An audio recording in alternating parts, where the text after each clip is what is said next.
আসসালামু আলাইকুম। আশা করি সবাই ভালো আছেন।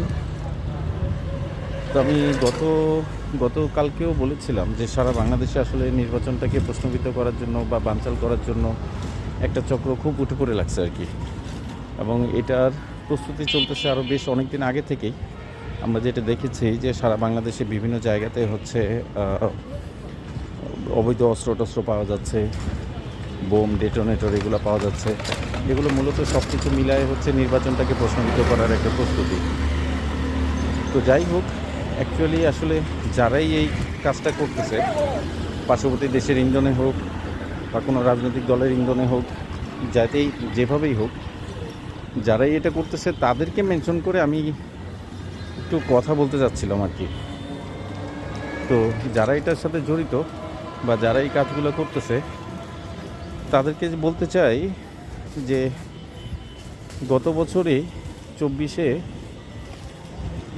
আমরা যেই গণ অভ্যুত্থানটা দেখলাম, এই গণ অভ্যুত্থানে আমরা হচ্ছে সম্পূর্ণ বলা যায় যে একটা কমপ্লিট একটা শক্তিশালী রাষ্ট্র ব্যবস্থার বিরুদ্ধে হচ্ছে আমরা আন্দোলন করেছি রাজপথে। আমরা অনেক মানুষকে মরতেও দেখছি, আবার প্রশাসনকেও দেখছি অনেক মানুষকে মারতে।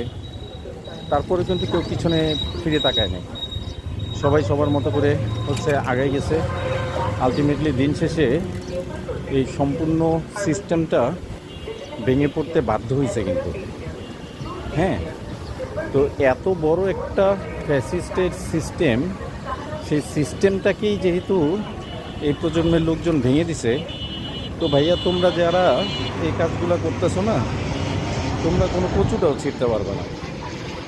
এখন যেই উৎসবমুখর একটা নির্বাচনের প্রস্তুতি প্রায় শেষ, আগামীকালকে নির্বাচন। আমরা দেখতে পাইছি যে ঈদের সময়তে মানুষ যেভাবে আনন্দের সাথে গ্রামে যায়, যে যার ঠিকানায় যে হচ্ছে ঈদ করে, ঠিক সেমভাবে হচ্ছে এইবার ভোট দেওয়ার জন্য মানুষ গেছে।